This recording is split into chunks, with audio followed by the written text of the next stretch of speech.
Hello दोस्तों, मेरा नाम है Krishna. Welcome to redefine education सामान्य अध्ययन 4 GS4। मैं पढ़ा रहा हूँ आपको। ये वेबसाइट है readedu.com और टेलीग्राम चैनल आप यहाँ ज्वाइन कर सकते हैं। ये मेरे बारे में है, आप यहाँ देख सकते हो finally. And what ever is this, मेरे जो GS4 में स्कोर रहे हैं 100 के आसपास रहे हैं।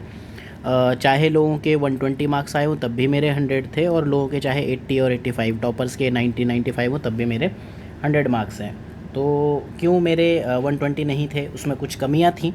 तो वो जो चीज़ें बची थी, जो मुझे लगा था कि मुझे और कर लेनी चाहिए थी, तो वो मैं आपके लिए करके दे रहा हूँ। तो इस लेक्चर में ये आप जैसे जानते हो, नीति शास्त्र, सत्यनिष्ठा और अभिरुचि, इंग्लिश टर्म्स ज़रूर इनकी याद रखना, क्योंकि कई बार हिंदी टर्म्स UPSC भी गलत ट्रांसलेट कर देता है। तो आपको एटलीस्ट बेसिक टर्म्स का इंग्लिश आना ही चाहिए। जैसे एथिक्स और मोरालिटी, कई बार दोनों को नैतिकता ही लिख देता है, ठीक है। तो पिछले लेक्चर में हमने बात की थी निजी और सार्वजनिक संबंधों में नीति शास्त्र। इस लेक्चर में हम ये टॉपिक डिस्कस करेंगे। ये इतना बड़ा टॉपिक है, देखो। मानवीय मूल्य, महान नेताओं, सुधारकों और प्रशासकों के जीवन और उनके उपदेशों से शिक्षा, ठीक है। इंग्लिश में देखते हैं ह्यूमन वैल्यूज़। ये यहाँ से यहाँ तक एक ही टॉपिक है, ये देखो इतना बड़ा, ठीक है। तो ह्यूमन वैल्यूज़ की बात की है। Lesson from lifes and teaching, उनकी ज़िंदगी से और उनकी जो उन्होंने सिखाया, ठीक है। इसको आप UPSC पॉइंट ऑफ व्यू से एक ही चीज़ मान लो, ठीक। तो हम सीधे ऐसे देखते हैं, लेसन फ्रॉम लीडर्स, ग्रेट, ठीक है। हम ग्रेट लोगों की ही बात करते हैं, मतलब फालतू लीडर्स। राहुल गांधी के जीवन से आप कौन सी शिक्षा लेते हो? हालांकि ले सकते हो, राहुल गांधी के जीवन से आप टॉलरेंस की शिक्षा ले सकते हो, ठीक है। मतलब लिटरली मैंने ये उस बंदे से सीखा है। तो आप हर इंसान से कुछ ना कुछ सीख सकते हो, ठीक है। रिफॉर्मर और एडमिनिस्ट्रेटर, ठीक है, ये 3 लोग हैं, ठीक। मानवीय मूल्य, पहले तो हमें इसमें समझना पड़ेगा मानवीय मूल्य क्या होते हैं, ठीक है। फिर हमें ये समझना पड़ेगा नेता क्या होते हैं, फिर समझना पड़ेगा सुधारक क्या होते हैं और प्रशासक क्या होते हैं, इनमें डिफरेंस क्या होता है। फिर इन्होंने शिक्षा क्या दी, हम उससे क्या शिक्षाएं ले सकते हैं। तो इस लेक्चर को हम 2 पार्ट में डिवाइड करेंगे। एक में हम पहले कुछ मानवीय मूल्य की बात करेंगे, डिफाइन करेंगे। कुछ जो 5-6 इंपॉर्टेंट यूनिवर्सल ह्यूमन वैल्यूज़ हैं, मानवीय मूल्य हैं, उनकी बात करेंगे। इसके बाद इनको अगले लेक्चर में डिस्कस करेंगे और उनके उपदेशों से शिक्षा, साथ में कुछ इनके एग्जाम्पल्स देखेंगे, कौन कौन ऐसे नेता लोग हैं। इसी तरह अगला लेक्चर अगर आप देखो तो मूल्य विकसित करने में ये भी एक टॉपिक है, ठीक है। तो स्टार्ट करते हैं। स्टार्ट करने से पहले मैं आपको जैसे कि एक बार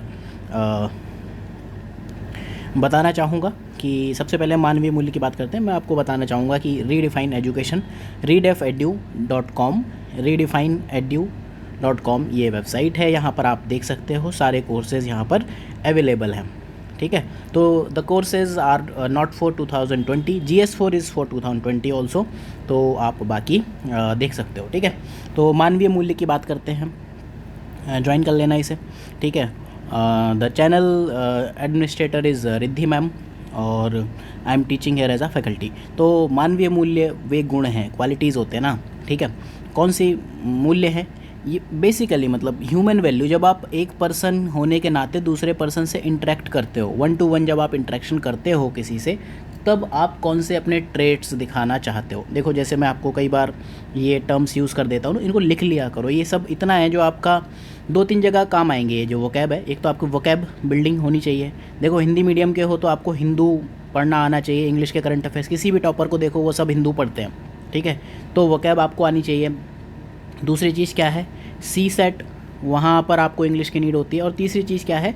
इंग्लिश क्वालिफाइंग पेपर। तो हिंदी से आप बिल्कुल ही मुंह नहीं मोड़ सकते। और साथ में आप देख रहे हो हिंदी मीडियम का सिलेक्शन कम है, तो उस वजह से हमें इंग्लिश टर्म्स पे ध्यान ज़रूर देना चाहिए। लिखने की मीडियम ही आपका इंग्लिश होना चाहिए, हिंदी होना चाहिए, लेकिन आपको समझ में पूरा इंग्लिश में भी आना चाहिए, ठीक है। तो मानवीय मूल्य वही हैं जो आप एक्सपेक्ट करते हो। सीधे सीधे आप दूसरों के साथ वैसा व्यवहार करो जैसा कि आप चाहते हो कि दूसरा आपसे करे। तो ये व्यवहार, इसी को हम जो वेल डिफाइंड टर्म होती है उसके लिए हम मानवीय मूल्य या ह्यूमन वैल्यू कह देते हैं, ठीक है। सीधी सी बात है, वैल्यू मतलब कुछ एक क्वालिटी, आपकी क्वालिटी, कोई जो आप काम करते हो उसको जब ह्यूमन ट्रेट से देख लेते हैं, प्रोफेशनल नहीं होगी। वैल्यूज़ आपकी 2 तरह की हैं। सिलेबस में अगर हम देखें तो वैल्यूज़ यहाँ भी लिखी हुई हैं, मानवीय मूल्य यहाँ लिखा हुआ है। देन इसके बाद यहाँ पर सिविल सेवा के लिए अभिरुचि और बुनियादी मूल्य, मतलब aptitude and foundational values for civil services, मतलब यहाँ भी लिखी हुई है और एक जगह और भी लिखी हुई। तो यहाँ देखो, सिविल सर्विसेज की वैल्यूज़ अलग हैं। यहाँ है आपकी अखंडता, निष्पक्षता, गैर पक्षपात, ठीक है। देन हिंदी में यहाँ अगेन निष्पक्षता लिख दिया, इम्पार्शियलिटी एंड नॉन पार्टिजनशिप होती है। तो हिंदी इसीलिए आपको ये समझना चाहिए कि हिंदी मीडियम यूपीएससी ने सिलेबस ही गलत दिया हुआ है, कई बार ऐसा होता है, ठीक है। Then dedication to public service, अब ये आपकी ह्यूमन वैल्यू नहीं हो सकती। आप एक दूसरे बंदे को प्यार कर सकते हो, लव हो सकती है ह्यूमन वैल्यू, केयर हो सकती है, रिस्पॉन्सिबिलिटी हो सकती है, जस्टिस हो सकती है, ट्रुथ हो सकती है, ये 5-6 ह्यूमन वैल्यूज़ हैं, ठीक है। आप दूसरे को सुनते कैसे हो, ये सब हैं, ठीक। लेकिन जो ये सिविल सर्विसेज के लिए है ये अलग अलग है। एम्पैथी हुई, कमज़ोर वर्गों के लिए सहानुभूति, सहिष्णुता और दया, तो ये आपको याद रखना पड़ेगा। यहाँ पर आपको ह्यूमन वैल्यूज़ की बात की हुई है। इसके अलावा कुछ ये जो यूनिट नंबर 6 है, ठीक है, लोक प्रशासन में लोक सेवा, मूल्य और नीति शास्त्र, ठीक। तो पब्लिक सिविल सर्विसेज वैल्यूज़, ठीक है। तो यहाँ पर आप देख रहे हो 3 जगह सिलेबस में वैल्यूज़ की बात की है। सबसे पहले तो चैप्टर 1 में जहाँ ह्यूमन वैल्यूज़ की बात की है। नीति शास्त्र मानवीय सहसंबंध की बात करता है ना पहला, ठीक है, कि मतलब ह्यूमन इंटरफेस पे एथिक्स आपकी कैसे है। तो यहाँ पर आप ह्यूमन वैल्यूज़ की बात करोगे, यहाँ पर आप बाद में दूसरी वैल्यूज़ की बात करने लगोगे, ठीक है। तो मानवीय मूल्य वे गुण हैं जो हमारे मानवीय तत्व को ध्यान में रखने के लिए, ठीक है, मानवीय तत्व को ध्यान में रख के मार्गदर्शन करते हैं जब हम दूसरों के साथ इंटरेक्ट करते हैं। सीधे से आप इसकी कोई डेफिनेशन, जो भी आपको सिंपलेस्ट डेफिनेशन या तो खुद से समझ में आए या इस डेफिनेशन को आप लिख लो, ठीक। इसके बाद कुछ एग्जाम्पल देखें, जैसे सम्मान, आप रेस्पेक्ट की उम्मीद करते हो, ठीक है। स्वीकृति, आप एक्सेप्टेंस चाहते हो दूसरों से कि दूसरे आपकी बात सुने, आपको एक्सेप्ट करें। आप प्रशंसा चाहते हो अपनी और दूसरों की प्रशंसा करते हो। अच्छा इंसान वही होता है, आप कभी भी देखो जो लीडर्स हैं ना, अच्छे लीडर वो कहलाते हैं जब वो चुनाव हार जाते हैं तब कहते हैं कि इन्होंने बहुत अच्छा परफॉर्म किया, ठीक है, और मुझे हरा दिया, ठीक। तो चुनाव जब तक हो रहे तब तक आप पार्टी ए और पार्टी बी तब तक आप कॉम्पिटिटर हो, उसके बाद आपको कंपटीशन नहीं, आपको उसके बाद कोऑर्डिनेशन में काम करना पड़ेगा, ठीक है। आप एक ही हो, चाहे आप सेलेक्ट हुए लीडर बने या नहीं बने, ठीक है। तो आपको ये ध्यान रखना पड़ेगा। प्रशंसा एक इम्पॉर्टेंट ह्यूमन वैल्यू है। सुनना, ज़िंदगी में जो मैक्सिमम प्रॉब्लम्स आप देखोगे, आप फेस करोगे, ये आपको सीखनी पड़ेगी। मतलब मैं खुद अपनी लाइफ में इस चीज़ से काफ़ी ज़्यादा त्रस्त हुआ हूँ कि मेरे अंदर ये वैल्यू नहीं थी, मैं दूसरों की नहीं सुनता था, लेकिन विद टाइम मैंने ये ह्यूमन वैल्यू डेवलप की। अब मैं पहले सबकी बात सुनता हूँ, उसके बाद उसको एनालाइज़ करता हूँ कि उन्होंने क्या कहा, उसके बाद फिर अपना व्यू देता हूँ। राय नहीं देनी होती है इमीडिएटली, आपको सुनना होता है। अच्छा ह्यूमन वही कहलाएगा जो आपकी बात सुनेगा, सीधे राय देने नहीं आ जाएगा, आपको रायवादी नहीं बनना है। खुलापन, ओपननेस होना चाहिए, ठीक है। आप पता चला फादर हो, आप अपने बच्चे को कहते हो कि नहीं जीन्स नहीं पहनोगे, ऐसा नहीं होगा। भाई हो, आप अपनी बहन को तंग करोगे, ऐसा नहीं होना चाहिए। खुलापन, ओपननेस टू एवरीथिंग होना चाहिए। साथ में सहानुभूति और प्रेम आपको दिखना चाहिए। तो इनमें से कुछ ह्यूमन वैल्यूज़ के बारे में बात करेंगे, जो यूनिवर्सली एक्सेप्टेड ह्यूमन वैल्यूज़ हैं उनकी बात करेंगे। जो मूल्य है पॉजिटिव, ठीक है, मानवीय मूल्य हमेशा सकारात्मक है। देखो मूल्य में तो आपको मर्डर करना भी एक मूल्य है, चोरी करना भी मूल्य है, लेकिन अब आप किसी के सामने मिलोगे तो उसको ठोक थोड़ी दोगे, ठीक है, ऐसा नहीं होता है ना, ठीक। तो मानवीय मूल्य है, हर चीज़ का एक एम होता है। तो मानवीय मूल्य का जो एम है, आपको पॉजिटिविटी लानी है, सकारात्मकता लानी है और भावात्मक वृद्धि। आपके अंदर जो इमोशंस हैं, भाव हैं, उनको इम्प्रूव करना है, ठीक है, जिससे कि नैतिक मूल्य है, उसका जो औचित्य है वो कहीं ना कहीं इम्प्रूव होता है। तो जिसके पास ये वैल्यूज़ हैं वो संकट की स्थिति, मान लो आपको कोई गालियाँ भी दे रहा है ना, तो आप न्याय तब भी करोगे, अखंडता आप अपनी तब भी बनाए रखोगे और अहिंसा से इनकार तब भी नहीं करोगे। देखो अहिंसा से इनकार तो हर कोई कर सकता है, ठीक है, बट सही में ये आप उस बंदे को कहोगे जिसके पास हिंसा करने की ताकत हो, ठीक है। अब बैठे हो आप चूहे के बिल में, आप कहो कि मैंने तो बिल्ली को छोड़ दिया, ठीक, तो ऐसा नहीं होता है, ठीक है। आपके पास पावर होनी चाहिए, आप न्याय की कंडीशन हो, आप कितने भी परेशान हो, आपको करप्शन नहीं करना है, सब कुछ। तो इसके लिए आपको अपनी ह्यूमन वैल्यूज़ डेवलप करनी है। तो जो आप ये चैप्टर यहाँ पर देखोगे सिलेबस में, यहाँ पर आप देखो अगर सिलेबस में ये लिखा हुआ है कि मूल्य विकसित करने परिवार, समाज और शैक्षणिक संस्थाओं की भूमिका, तो इस वजह से ये जो भूमिका है ये काफ़ी इंपॉर्टेंट हो जाती है, ठीक। जब तक ये लोग बहुत अच्छे से काम नहीं करेंगे, सबसे पहले परिवार, उसके बाद समाज, उसके बाद शैक्षणिक संस्थान, तब तक आपका मूल्य बिल्ड नहीं हो सकते। तो हम ठीक है कुछ 5 बुनियादी मानवीय मूल्य देख लेते हैं। एग्ज़ाम में इनमें से सब कुछ आ सकता है, तो आप जस्ट इनके बारे में सोचो, एग्ज़ाम में डायरेक्टली ये नहीं पूछेंगे, की प्रशंसा से आप क्या समझते हो, खुलापन से क्या समझते हो, ये सब सीख जाओगे आप। अगर लिखना भी है तो लिख लोगे। तो हम कुछ 5 जो यूनिवर्सल ह्यूमन ट्रेट है, बेसिक ह्यूमन वैल्यूज़ हैं, उनकी हम बात करते हैं। पहली उसमें सत्य है, दूसरा प्रेम यानी कि लव, पहला सत्य यानी कि ट्रुथ होता है, और इसके बाद तीसरा शांति यानी कि पीस, चौथा जिम्मेदारी, उत्तरदायित्व यानी कि रिस्पॉन्सिबिलिटी, इसके बाद आपका आता है न्याय यानी कि जस्टिस। तो ये बेसिक ह्यूमन वैल्यूज़ हैं। उसके बाद हम ह्यूमन वैल्यूज़ के जो न्याय के जो कुछ पर्सपेक्टिव्स हैं उन पर बात करेंगे। तो देखते हैं सत्य क्या होता है। जैसे मैं आपको एक एग्जांपल बताऊं, ठीक है। एक हो रही है रेन, ठीक है, बारिश हो रही है, ठीक है, रेनफॉल हो रही है, ठीक। और दूसरा है वेदर, मौसम, ठीक। तो बारिश हो रही है और मौसम सुहावना है, मौसम सुहाना है, ठीक है। बारिश हो रही है, ये सत्य है, ठीक है। यहाँ पर आपका पर्सपेक्टिव नहीं चलेगा। आप ये कहोगे नहीं नहीं, इसको तो मैं बारिश नहीं, इसको तो मैं आंधी कहूँगा, ऐसा नहीं होगा, ठीक। सत्य क्या है? सत्य का अर्थ तथ्य, वास्तविकता, मूल्य या किसी मानक के अनुरूप होना होता है, ठीक।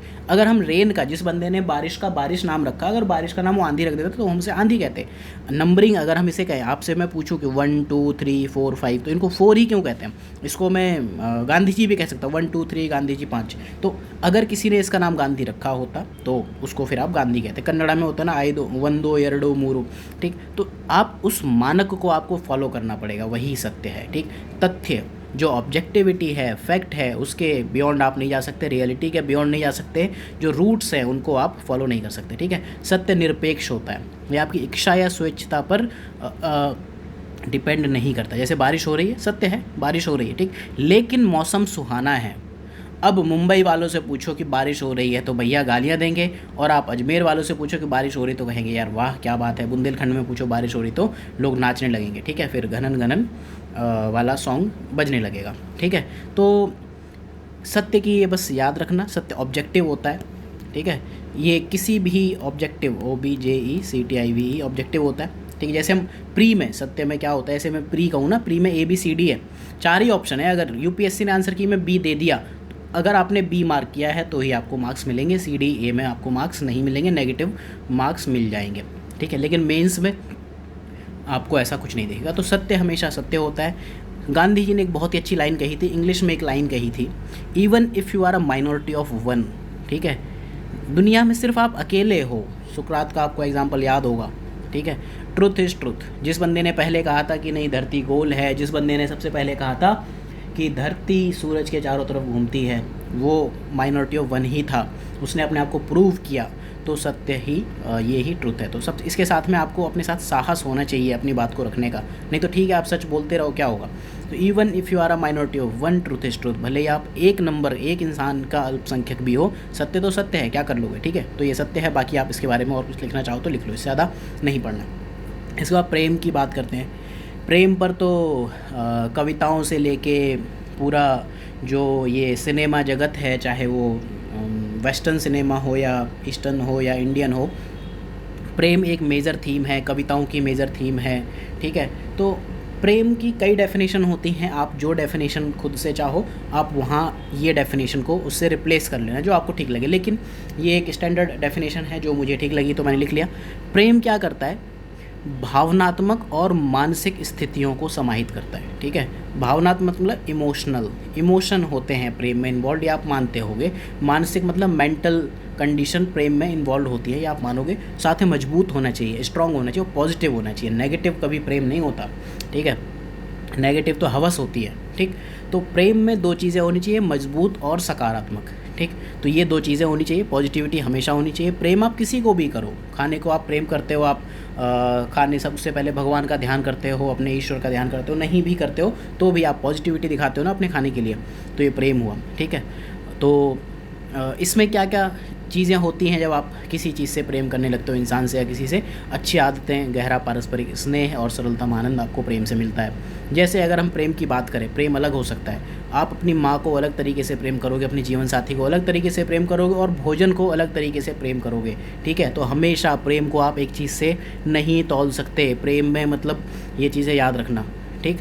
तो एग्ज़ाम्पल, हमेशा आप दुनिया में अपने फ्रेंड को भी प्रेम करते हो, अपने लवर को भी प्रेम करते हो, अपने पेरेंट्स को भी प्रेम करते हो, वो अलग होता है, ठीक है। प्रेम में मजबूत आकर्षण, अट्रैक्शन होता है, अट्रैक्शन होना चाहिए, और इमोशनल जुड़ाव होना चाहिए, लगाव होना चाहिए, तभी प्रेम होगा। प्रेम का एक जो इम्पॉर्टेंट चीज़ है, निस्वार्थ होना चाहिए, देखभाल और चिंता। आपको चाहे प्रेम मिले चाहे ना मिले, राधा कृष्ण के जैसा पवित्र होना चाहिए, और ये मानवीय आत्मा और चेतना से रिलेटेड है। इसमें आपकी सोल इन्वॉल्व होती है। प्रेम में जब लोग दीवाने होते हैं तब वो दुनिया के बेस्ट इन्वेंशंस करते हैं, चाहे वो म्यूज़िक जगत हो या फिर चाहे आपका एजुकेशन जगत हो या कुछ भी हो, ठीक है।